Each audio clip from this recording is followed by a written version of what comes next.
እንኳን ደህና መጣችሁ። ዛሬ ሁላችንም እናውቀዋለን ብለን በምናስበው ታሪክ ውስጥ በጥልቀት እንገባለን። የአዳም ታሪክ። አዎ፣ ግን ምናልባት ከለመድነው በተለየ አቅጣጫ። በትክክል። ጥያቄው ይሄ ነው። እግዚአብሔር አዳም ከኃጢአቱ በኋላ ከሕይወት ዛፍ እንዳይበላ ሊከለክለው ከፈለገ ለምን ዛፏን ዝም ብሎ አላጠፋትም? በጣም ጥሩ ጥያቄ ነው። በምትኩ ለምን ይህን ሁሉ የተወሳሰበ ነገር አደረገ?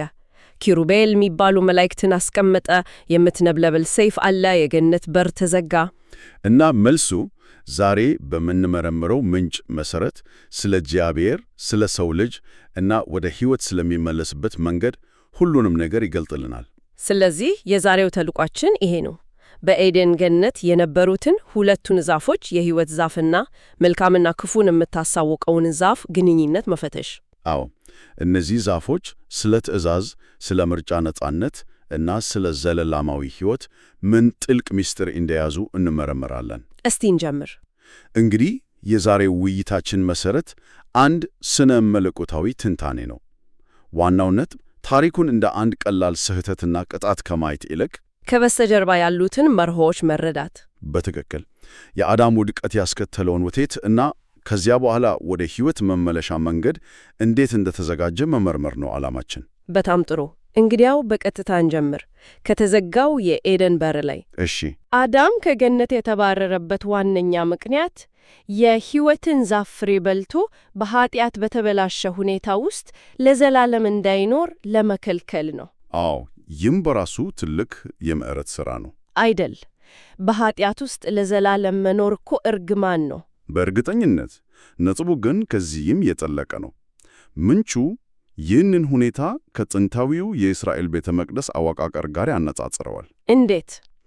ኤደን ገነት በቤተ መቅደስ ውስጥ ከነበረችው ቅድስተ ቅዱሳን ጋር ትመሳሰላለች ይላል። ቆይ እስቲ ቅድስተ ቅዱሳን የሚለውን ቃል ብዙዎቻችን ሰምተነው ይሆናል፣ ግን ምንነቱን ያን ያህል ላናውቀው እንችላለን። ለማያውቅ ሰው ምን ማለት ነው? ጥሩ ጥያቄ ነው። ቅድስተ ቅዱሳን ማለት በጥንቱ ዓለም እንደነበረው የመጨረሻው ቪአይፒ ክፍል አድርገን ልናስበው እንችላለን። ገባኝ። በምድር ላይ ያለው የእግዚአብሔር ዙፋን ክፍል ማለት ነው። የእግዚአብሔር መገኘት እጅግ በሆነ ኃይልና ቅድስና የሚገለጥበት ቦታ ስለነበር ማንም ዝም ብሎ አይገባም። በዓመት አንድ ጊዜ ሊቀ ካህናቱ ብቻ። አዎ፣ እሱም በብዙ ዝግጅትና መስዋዕት ነበር የሚገባው። ስለዚህ ምንጩ ኤደንን ከዚህ ስፍራ ጋር ሲያነጻጽረው የሰው ልጅ መጀመሪያ መኖሪያ ዝም ብሎ ውብ የአትክልት ስፍራ ሳይሆን የእግዚአብሔር መገኘት ማዕከል ነበር እያለን ነው። በትክክል ገባኝ። ስለዚህ አዳም በኃጢአት ሲወድቅ በዚያ የእግዚአብሔር መገኘት ማዕከል ውስጥ ለመኖር ያስችለውን ብቃት አጣ ማለት ነው። ከአካባቢው ጋር ያለው ተኳህነቱ ኮምፓቲቢሊቲው ተበላሸ። በትክክል ጥሩ አገላለጽ ነው። ምንጩ እንደሚለው የእግዚአብሔር ዙፋን መሠረቱ ጽድቅና ፍትሕ ነው። የእግዚአብሔር የአሰራር ሥርዓት በሥርዓት ላይ የተመሠረተ ነው። አዎ፣ እና በኤደን የነበረችው አንዲት ትእዛዝ የዚያ ሥርዓት መግለጫ ነበረች። አዳም ትእዛዟን ሲጥስ ከእግዚአብሔር የአሰራር ሥርዓት ጋር ተኳኋኝ መሆን አቆመ። እሺ። ልክ የዊንዶውስ ፕሮግራምን ያለምንም አስማሚ ሶፍትዌር በማክ ኮምፒውተር ላይ ለማስኬድ እንደመሞከር ነው። አይሰራም። አለመጣጣሙ መሠረታዊ ነው። ስለዚህ ኪሩቤልና የምትነበለበለው ሰይፍ የቅጣት ምልክት ብቻ ሳይሆን በዚህ በተበላሸ ማንነት እና በፍጹም ቅድስና መካከል የተፈጠረውን የማይታለፍ ክፍተት የሚያሳዩ ምልክቶች ነበሩ። ልክ ነሽ። ይህ በጣም ጥልቅ ሐሳብ ነው።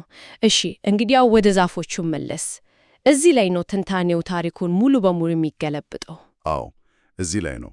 ምንጩ እንደሚለው ሁለቱ ዛፎች የሕይወት ዛፍ እና የመልካምና ክፉ ዕውቀት ዛፍ ፍጹም ተለያዩ ነገሮች አይደሉም። የአንድ ትእዛዝ ሁለት ገጽታዎች ናቸው ይላል። ይገርማል አይደል? እንዴት ሊሆን ይችላል? በውጭ ሲታዩ እኮ አንዱ ሕይወት ይሰጣል፣ ሌላኛው ሞት ያመጣል። ልክ ነው። ይህ የትንታኔው እምብርት ነው። ሐሳቡ ይሄ ነው። ትእዛዙ በራሱ ገለልተኛ ነው። ገለልተኛ? አዎ። ለሚታዘዘው ፍጡር ያ ትእዛዝ የሕይወት ዛፍ ሆኖ ይገለጻል። ምክንያቱም መታዘዝ ከእግዚአብሔር ጋር ኅብረት እንዲኖር ያደርጋል። ይህም የዘላለም ሕይወት ምንጭ ነው። እሺ። በሌላ በኩል ያ ትእዛዝ ለማይታዘዘው ፍጡር መልካምና ክፉን የምታሳውቅ ዛፍ ሆኖ ይገለጣል። ኦኬ። ምክንያቱም ትእዛዙን መጣስ የኃጢአትን ውጤት ሞትንና ፍርድን በማሳወቅ መልካምና ክፉን በተግባር ያስተምረዋል። ቆስደቲ በዘመናዊ ምሳሌ ላስቀምጠው። ይሄ ልክ እንደ ኤሌክትሪክ ኃይል ማለት ነው። እንዴት? ኤሌክትሪክ በራሱ ገለልተኛ ነው። በትክክለኛው መንገድ ከተጠቀምንበት መብራት ይሰጠናል፣ ምግብ ያበስልናል፣ የህይወት ዛፍ ይሆናል። አዎ። ነገር ግን አጠቃቀሙን ስተን ባዶ እጃችንን ገመዱን ብንነካው ያው ኃይል የሞት ዛፍ ይሆናል። በጣም ግሩም ንጽጽር ነው። የችግሩ ምንጭ ኃይሉ ሳይሆን እኛ ከኃይሉ ጋር የነበረን ግንኙነትና አያያዝ ነው። ይህ ፍትሐዊ ንጽጽር ነው። በጣም ነጥቡን በትክክል ይገልጸዋል። ስለዚህ ምርጫው የነበረው በሁለት የተለያዩ ዛፎች መካከል ሳይሆን ለአንዲት ትዕዛዝ በሚሰጥ ምላሽ ላይ ነበር። ዋው! እና የመልካምና ክፉ እውቀት ዛፍ በገነት ውስጥ የመኖሩ ዋነኛ ዓላማም ይሄ ነበር። አዳም የራሱን ውስጣዊ ሁኔታ እንዲያውቅና ምርጫውን እንዲያደርግ። ዛፏ ልክ እንደ መስታወት ሆና አገለገለች። መስታወት? አዎ። በአዳም ልብ ውስጥ ትዕዛዙን የመጣ ዝንባሌ እንደነበረ በተግባር አሳየች። ዛፏ ባትኖር ኖሮ ያው በልብ ውስጥ የነበረው ዝንባሌ ተሶሮ ይቀር ነበር። ቆይ፣ ይሄ በጣም ትልቅ ነገር ነው። ይህ ማለት ምንጩ የሚለው አዳም ኃጢአተኛ የሆነው ፍሬውን በተግባር ሲበላ ሳይሆን በትክክል ገና ሐሳቡ ሲፈጠር የመብላት ፍላጎት በልብ ውስጥ ሲኖርና ውሳኔውን ሲወስን ነው። ድርጊቱ የውስጡ ማረጋገጫ ብቻ ነበር ያለን ነው። በትክክል ምንጩ ይህንን በግልጽ ያስቀምጣል። እውነተኛው ውድቀት የተፈጸመው አዳም ከእግዚአብሔር ይልቅ ሔዋንን ባስበለጠበትና ቃሏን በሰማበት ቅጽበት ነው። የእግዚአብሔርን ትእዛዝ ለመጣስ ዝግጁ የሆነ ልብ ነበረው። ፍሬውን መብላቱ የውስጡን ሁኔታ በተግባር ያሳየ የመጨረሻ ድርጊት ብቻ ነበር እንጂ የውድቀቱ መነሻ አልነበረም። በቃ ጥያቄው ፍሬውን በላ ወይስ አልበላም ሳይሆን ልቡ ለማን ታማኝ ነበር የሚለው ነው። ልክ ነሽ። ይሄ አብዛኞቻችን ታሪኩን የምንረዳበትን መንገድ ሙሉ በሙሉ ይለውጠዋል። እንግዲያው አዳም ከገነት ተባረረ፣ ወደ ሕይወት ዛፍ የሚመለስበትን መንገድ ተዘጋ።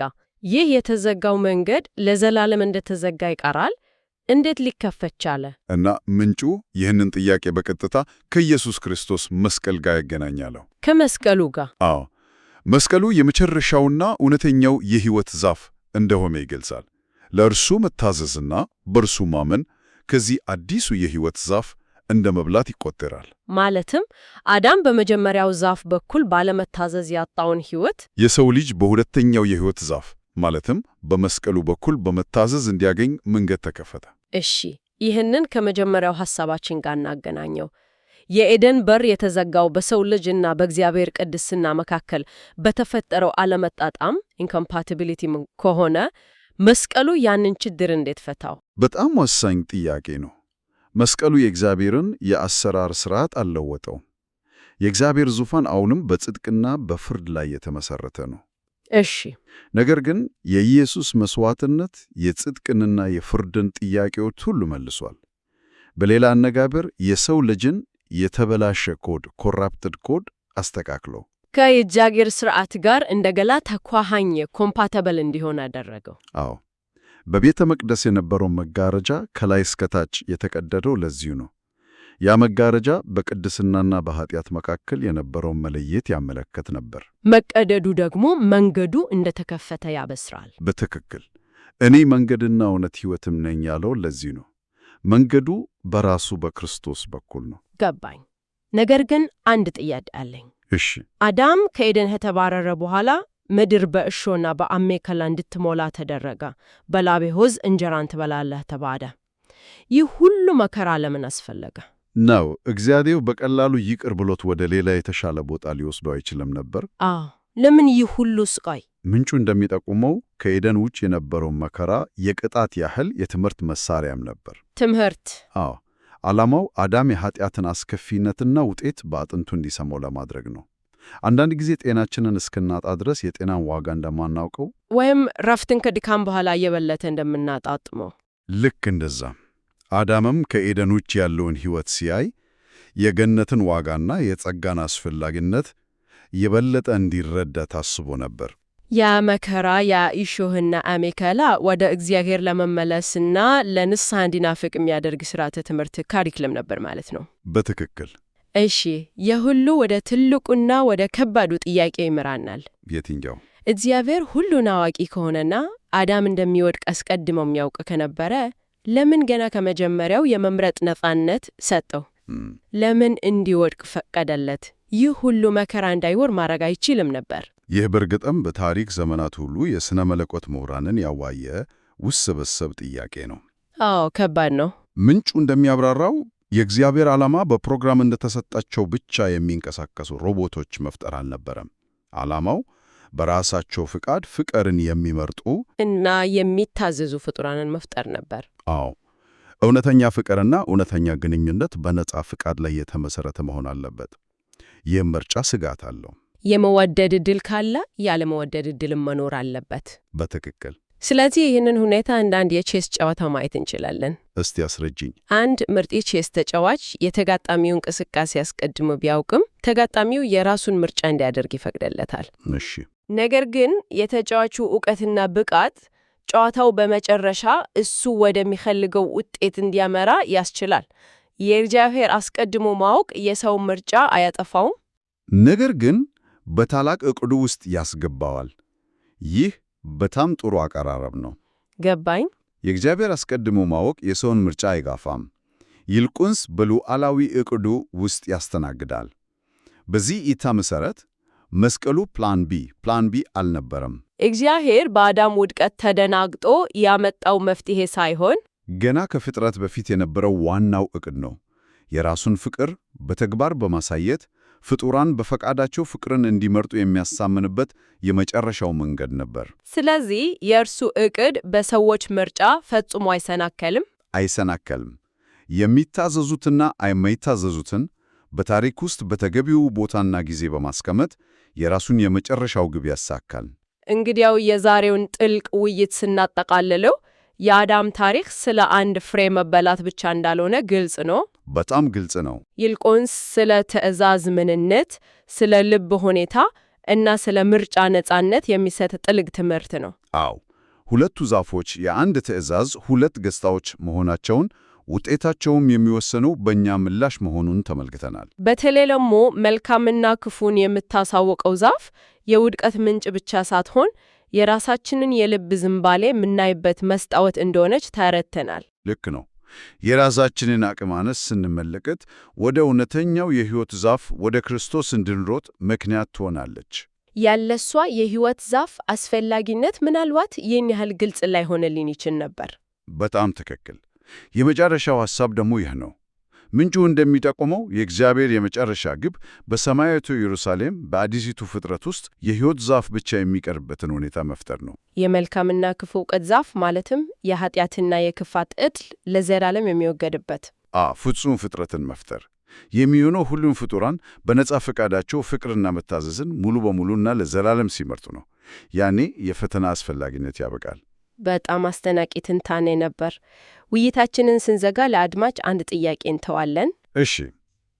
አንድ ወጥ የሆነ ትዕዛዝ ወይም ሕግ ለአንድ ሰው የሕይወት ምንጭ፣ ሌላው ደግሞ የፍርድ ምክንያት ሊሆን ከቻለ ይህ ስለ ሕግ ምን ይነግረናል? ሕጎች ከእኛ ውጭ ያሉ ምንከተላቸው ነገሮች ብቻ ናቸው ወይስ የውስጣችንን ማንነት አጉልቶ የሚያሳዩ መስታወቶች ናቸው? በጣም ጥሩ ጥያቄ ነው። በዚህ እያሰባችሁ ለዛሬው እናበቃለን።